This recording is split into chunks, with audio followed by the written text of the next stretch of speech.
अर्जक संघ की स्थापना 1968 को हुई। अगर अर्जक संघ बलवान हो गया होता तो ब्राह्मणवाद का समूल नाश हो गया। और ये ब्राह्मणवाद इतनी बड़ी बीमारी रही है भारत की कि जब जब यह मजबूत हुआ तब तक देश कमजोर हुआ है, आर्थिक रूप से जर्जर हुआ है और टूट गया। और जब जब मानववाद मजबूत हुआ है तब तक देश की सीमाएं बढ़ी हैं, देश की स्वरूप देश होने की चिड़िया कहा गया है और देश की मजबूत अस्तित्व के हाथों में है।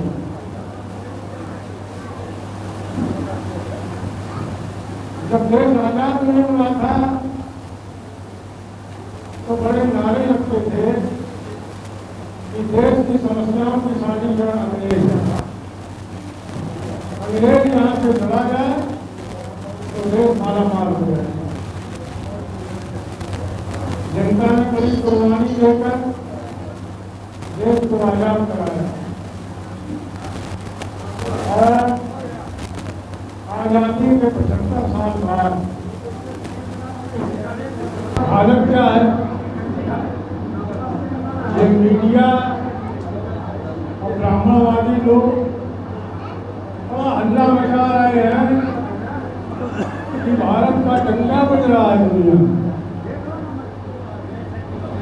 और लोग ताली बजा रहे हैं। भाई किस बात का डंका बज रहा है? आजाद हुआ था तो भारत पर एक भी पैसा विदेशी कर्जा नहीं, 18 करोड़ रुपया इंग्लैंड से देनदारी थी और आज बच्चा पैदा होगा तो 1 लाख रुपया कर्जा हो जाता। हेलो, जितना विदेशी कर्जा 60 साल में दिया गया, ये 9 साल में उसका 3 गुना विदेशी कर्जा बढ़ गया। बड़ा रोना रोते थे, भाजपा वाले कि डॉलर की कीमत बहुत घट गई है, बढ़ गई है। तब 60 रुपए का डॉलर था और 9 साल में 84 रुपया हो गया। बेरोजगारी बेतहाशा बढ़ी, महंगाई बेतहाशा बढ़ी, महिलाओं की हालत क्या है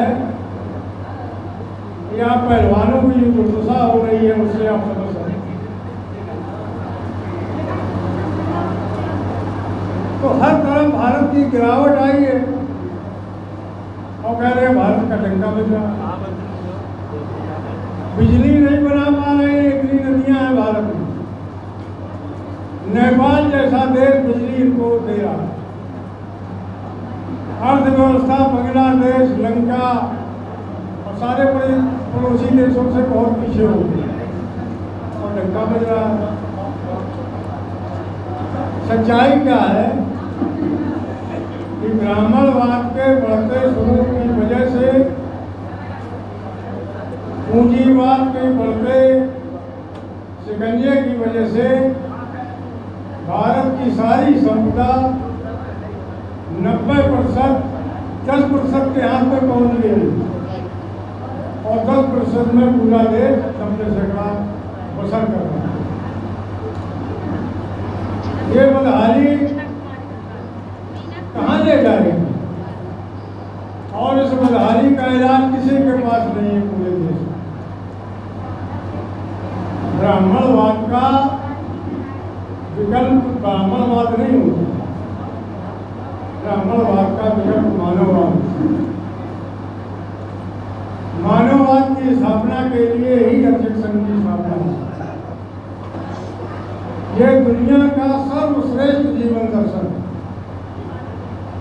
महामना वर्मा जी ने महामना बुद्ध की तरह देखा कि जो कमेरों का निरादर और दृढ़ता निरंतर बढ़ रही है पूरी दुनिया में, तो इसका इलाज क्या हो।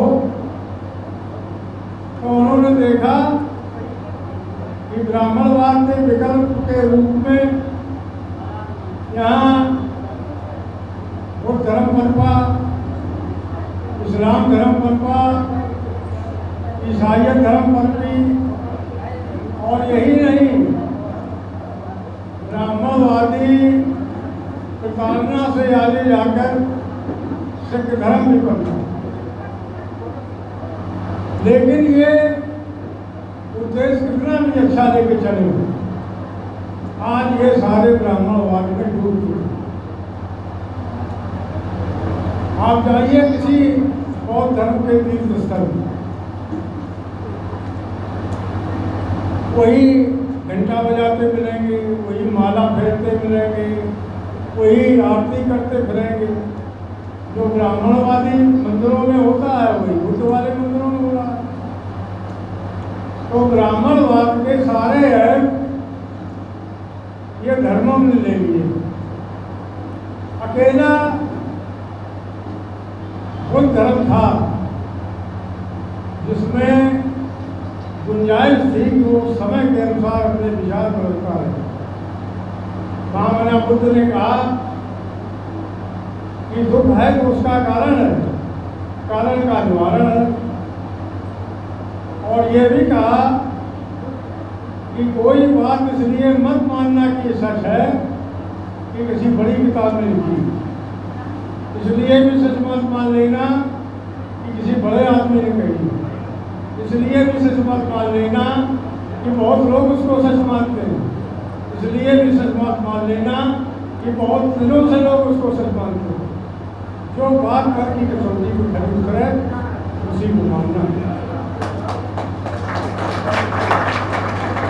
तो महामना बुद्ध ने तो इतना बढ़िया रास्ता दिया था, मार्ग दिया था, उसको धर्म बना।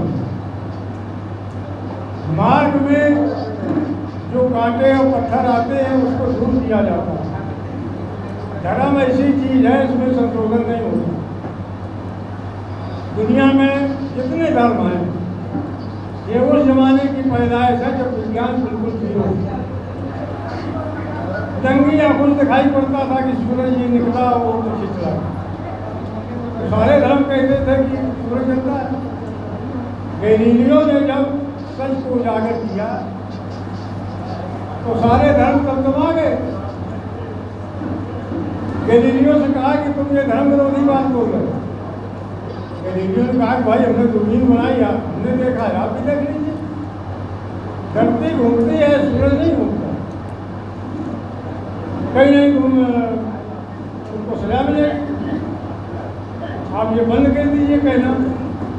उसने कहा हमारे कहने से भी अब सूरज चलने वाला नहीं है, चलेगी तो उसने कहा तुमको सजा मिलेगी, फांसी हो जाएगी। उसने कहा तुम हमें फांसी भी दे दोगे तब भी चलेगी नहीं। धर्मांधों ने फांसी दे दी। अब आज भले पछतावा कर रहे हूँ, माफी मांग रहे हूँ, ये गलत बात है। लेकिन वो गैलीलियो अगर टिकता नहीं अपनी बात पर, सच्चाई पर, तो आज ये राकेश और ये कहीं हवाई जहाज ऊपर बोलते हैं। तो सच्चाई जानना और उस पर टिकना ये मानवता को रास्ता दिखाता है। तो जितने धर्म थे और खासकर जो भारत में आए उनमें सारे हैं ब्राह्मणवाद के विषय। इस्लाम जैसा जो धर्म है जिसने पूरी दुनिया को मानवता का संदेश दिया, भारत में आके वो भी ब्राह्मणवाद में संग है। बुद्ध परस्ती कितनी मनाही है वहाँ कि मोहम्मद साहब की कोई मूर्ति नहीं लगा सकता, खुदा की तो लगाने का सवाल नहीं। तो जब मूर्ति नहीं मिली तो मजाल पूजने लगे। इतना बढ़िया वो धर्म था कि उसका हमारे लोग अर्जक संघ के विचारों को बहस कम करते हैं, भगवान को पहले करने लगते हैं। तो उनका भगवान और ब्राह्मणों का भगवान होने के भगवानों में बड़ा फर्क है। और जैसे ब्राह्मणों का भगवान ऐसा है, कितना पाप कर आओ, चाहे कत्ल कर आओ, चोरी कर आओ, डकैती कर आओ, चढ़ावा चढ़ाए आओ, दर्शन करे आओ मंदिर के, सारे पाप भूल गए। इस्लाम में खुदा पावर ही है, उसके पास पावर नहीं। उसके पास एक पावर है कि उसके प्रति जो आपने गुनाह किए हैं वो माफ़ कर देगा। आपने रोज़ा नहीं रखा, आपने 5 बार नमाज नहीं पढ़ी, तो जो खुदा के प्रति कर्तव्य हैं वो अगर आपने नहीं किए तो उसको खुदा माफ़ कर देगा। लेकिन चोरी करे आए हो, डकैती डाले आए हो, छनकम करे आए हो, जितने सामाजिक अपराध किए हैं उसको माफ़ करने की उसके पास ताकत नहीं। तो अर्जक संघ के लिए ऐसा कोई खुदा माने तो कोई उसमें प्रॉब्लम नहीं। तो अर्जक संघ को कुछ मुद्दे तय करने से, अब जैसे अर्जक संघ ने कहा कि पुनर्जन्म नहीं होता, तो बहस हो लीजिए। अगर पुनर्जन्म नहीं है या है, इस पर समाज में बहस चल जाए तो अर्जक संघ की जमीन तैयार हो जाए। ब्राह्मण ने कह दिया कि शरीर में एक आत्मा होती है, और जब तक शरीर में आत्मा रहती है तब तक शरीर जिंदा रहता है। जैसे पुराना कपड़ा आदमी छोड़ देता है, ऐसे ही जब शरीर पुराना हो जाता है तो आत्मा छोड़ के चली जाती है, दूसरा शरीर धारण करती है। अब इस ब्राह्मणवादी बात पर तर्क नहीं किया गया। तर्क किया गया होता तो भाई कहा जाता कि आदमी कपड़ा बदलता है पुराना, तो बच्चा काहे मर जाता है, उसका तो नया कपड़ा। तो वैसे नहीं हो। अच्छा, आत्मा रहती कहाँ शरीर में? कोई भी ऐसा अंग बाकी नहीं रहा है जहाँ डॉक्टर ने ऑपरेशन करके उसको ठीक किया। कोई डॉक्टर आज तक नहीं बताया पाया कि शरीर में आत्मा होती है। और शरीर जो आत्मा का गुण बताया गया कि अजर अमर अविनाशी है, ये ना हथियार से कट सकती है, न आग में जल सकती है, न हवा में सूख सकती है, न पानी में डूब सकती है। तो शरीर अगर आत्मा से जिंदा है तो नाक मुँह बंद करके देखो पंडित जी का, अगर 10 मिनट में न मर जाओ पहला, तो अगर आत्मा शरीर में थी तो फिर ये मर जाएगा। इसका मतलब है कि शरीर आत्मा से नहीं हवा से जिंदा है। अच्छा, पानी लेना बंद कर दो, जब पानी नहीं मिलेगा तब आदमी काहे मर जाता है? आत्मा तो अंदर है। भोजन बंद कर दो तब काहे मर जाता है? आत्मा तो अंदर है। अच्छा, गोली मार दो तब काहे मर जाता है? आत्मा तो अंदर है, और आत्मा छिपती भी नहीं।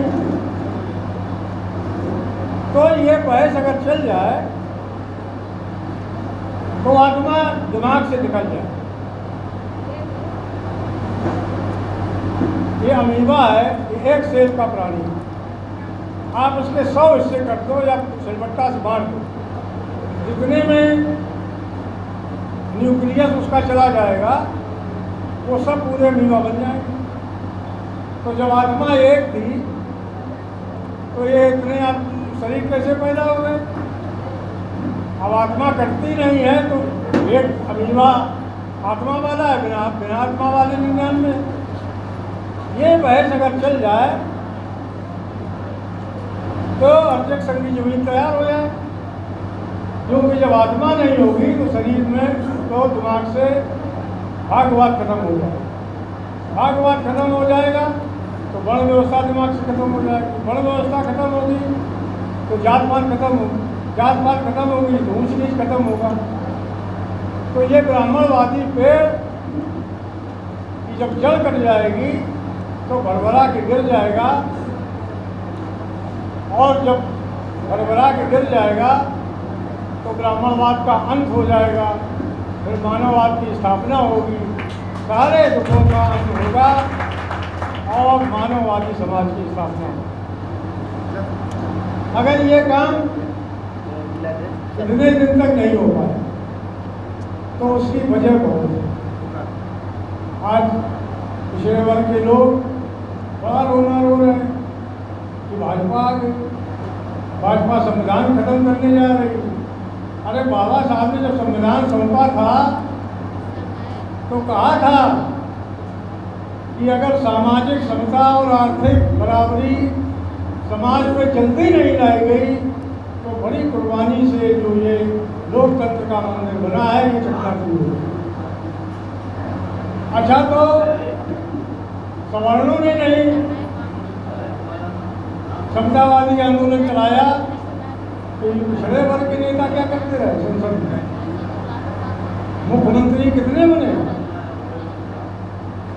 असली बात यह है कि भाजपा को लाने में ही दलित बैकवर्ड बैसाखी बन गई, और आज जब वो विकराल रूप में आ गया है तो आप रो रहे हैं।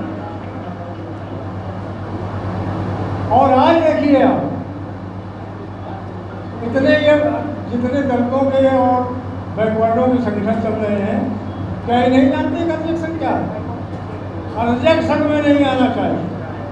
क्यों? क्योंकि इनके पीछे की दौड़ दूसरी जगह बंधी। ये सब ब्राह्मणवादियों के नुमाइंदे। अब क्या नाम देंगे? SC, ST, minority. अरे अर्जक कहने में क्या तुमको डर लगता है? इतना लंबा खींचता है। और ऐसे नारे देंगे मूल निवासी। अरे भाई, मूल निवासी जरा अकल से सोचो कि मूल निवासी आज की दुनिया में चलेगा? पूरी दुनिया परिवार बन रही है। 4 करोड़ भारत के लोग दूसरे देशों में सेवाएं दे रहे हैं और भारत की अर्थव्यवस्था को सुधार रहे हैं। सूरीनाम और मॉरिशस जैसे देशों पे गिरपटिया मजदूर बन के वहाँ गए हमारे भारतीय, उसमें सब अर्जक हैं और राष्ट्रपति प्रधानमंत्री बन गए। उनको आप भगाना चाहते हो क्या वहाँ से? ये मूल निवासी क्या है? कोई आदमी किसी देश से किसी जात को, किसी वर्ग को हटा सकता है क्या? भाजपा पूरे देश में शासन कर रही है, क्या मुसलमान को यहाँ भगा पाए? ये ऐसे फर्जी नारे लगा रहे हैं लोग, ये समानीकरण के अर्जक आंदोलन को कमजोर करने के लिए। अगर ये सब इकट्ठे हो जाएं क्या, और इन पर पूछो कि ब्राह्मणवाद को मिटाने का आपके पास क्या रास्ता? कोई सिद्धांत कार्यक्रम है? कुछ नहीं। तो फिर काहे इतना बड़ा खर्चा करते हो? और नेताओं के उनके देखो बॉडीगार्ड, अगर सरकारी नहीं है तो गैर सरकारी हवाई जहाजों से चलते, कहाँ से पैसा आता है तो बताएगा? अर्जक संघ के लोग अभावग्रस्त। क्यों? क्योंकि इनको कोई सवर्ण एक पैसा देने वाला नहीं, और दलित बैकवर्ड के मामले में बहुत कंजूस है, माहौल नहीं बना। लेकिन फिर भी विपरीत परिस्थितियों में वो मानववाद का झंडा लिए घूम रहे हैं, और ये लोग अर्जक संघ को इग्नोर कर रहे हैं, उसको नजरअंदाज कर रहे हैं, जबकि इससे बड़ा आंदोलन भारत में आज तक पैदा नहीं हुआ। ये ऐसा मानववादी आंदोलन है कि जिस दिन ये सफल हो जाएगा, ब्राह्मणवाद हमेशा हमेशा के लिए खत्म हो जाएगा। तो कभी ये नहीं रहेगा।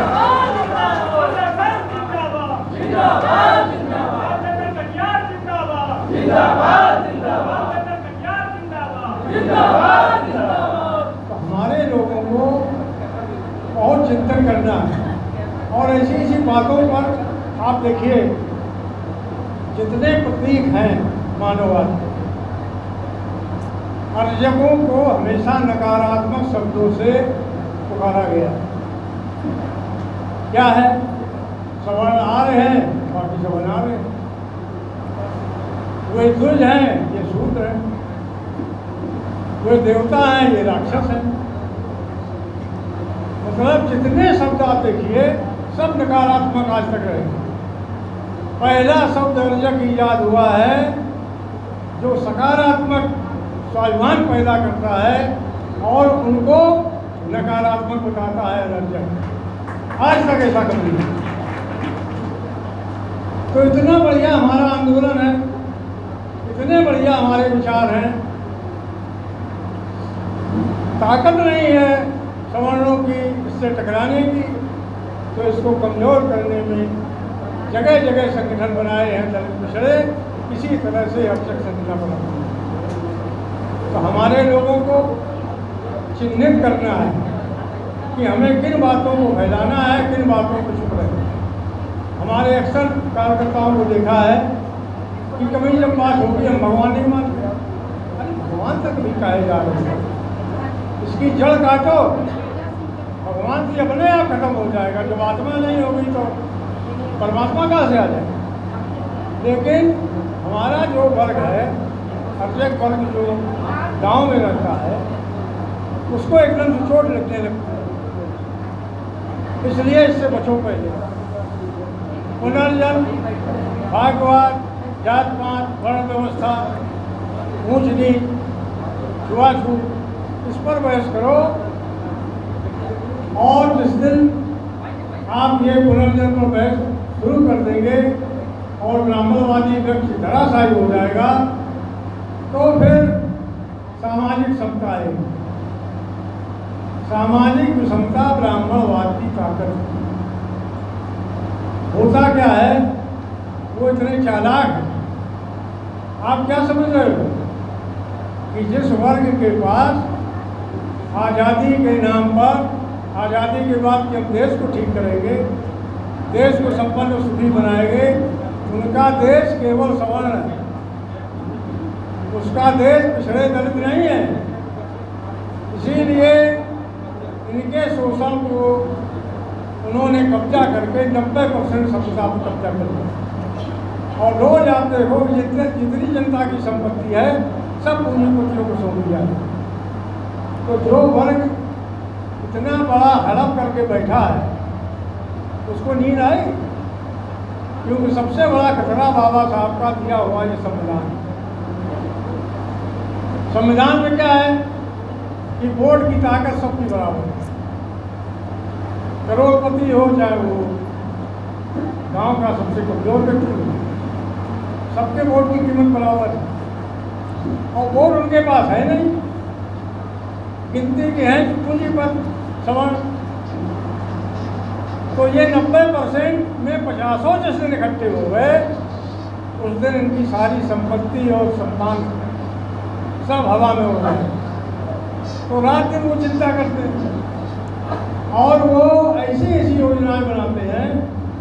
ये दलित बैकवर्ड क्या करते हैं कि ये ईर्षा में जी रहे हैं, अपने भाई को नीचा दिखाने के लिए अपनी तकलीफ सहने को तैयार। इनको इसी से बोल रहे हैं अगर ये अर्जक आंदोलन में जुड़े तो इनको बड़ा लक्ष्य मिले। तो वो क्या कर रहे हैं कि उन्होंने बड़े सोचा, ये आरएसएस जो है ये दिन भर यही सोचता है कि अब इनको कैसे बेवकूफ़ बनाओ, अब इनको कैसे बेवकूफ़ बनाओ। तो उन्होंने देखा कि हजारों जातियों को बांट के इनको पर हमने शासन किया है, अब ये पढ़ लिख रहे हैं, तो अब इनको कैसे बांटो। तो हर जात का की पार्टी बनाओ और एक जात की 4-4 पार्टी बनाओ और उसके नेता खरीद लो। अब आज देख रहे हो एक अभियान चला है, जितने दलित पिछड़े हैं हर जात अपना एक भगवान बनाए, एक अपना नेता बनाए और 4-4 नेता बनाए। तो ये अभियान चला हुआ है। तो अर्जक संघ मानववाद लाने का सबसे बढ़िया माध्यम है। लेकिन ये जो दलित और पिछड़े एजेंट लोग इस मूवमेंट को कमज़ोर करने में लगे हैं, उनका पर्दाफाश भी करना बहुत जरूरी है। हमारे लोग इन चक्कर में पड़े और वह चलामें कि इनके जितने मुद्दे हैं ये कभी भी ब्राह्मणवादी संस्कृति का नाश नहीं कर सकते। ब्राह्मणवादी संस्कृति का नाश जो विकल्प बना है, ब्राह्मणवादी जो आत्मवादी विचार के स्थान पर अर्जक संघ का पदार्थवादी विचार, विषमतामूलक आचरण का जो विचार है ब्राह्मणवाद का, उसके खिलाफ समतावादी आचरण का शोषित समाज का अर्जक संघ का विचार, जो शोषणकारी और पुनर्जन्म और भागवत को मजबूत करने वाले संस्कार और त्यौहार जो ब्राह्मणवाद के हैं, उनके स्थान पर मानव अर्जक संघ के संस्कार और त्यौहार विकल्प के रूप में हैं। इधर ब्राह्मणवादी संस्कृति छोड़ो, उधर मानववादी संस्कृति में आप जीने लगेंगे। इस प्रकार एक पाला खिंचा है कि आप ब्राह्मणवाद में रहना चाहते हैं या मानववाद में रहना चाहते हैं। दलित पिछड़े जिस दिन इस चीज़ को समझ जाएंगे और जिस दिन वो ब्राह्मणवाद के पाले से हटकर मानववाद के पाले में आ जाएंगे, उसी दिन देश में मानववाद छा जाएगा, ब्राह्मणवाद का समूल नाश हो जाएगा। नहीं है इन शब्दों के साथ आपको बहुत बहुत आभार कि आपने हमारी बातों को सुना। इतना आचरण करेंगे, जितना आचरण करेंगे, जितने जल्दी अर्जक संघ को कल्पा देंगे, उतने जल्दी देश तरक्की के मार्ग पर चल पड़ेगा और देश फिर सोने की चिड़िया बनेगा, मानववाद आएगा।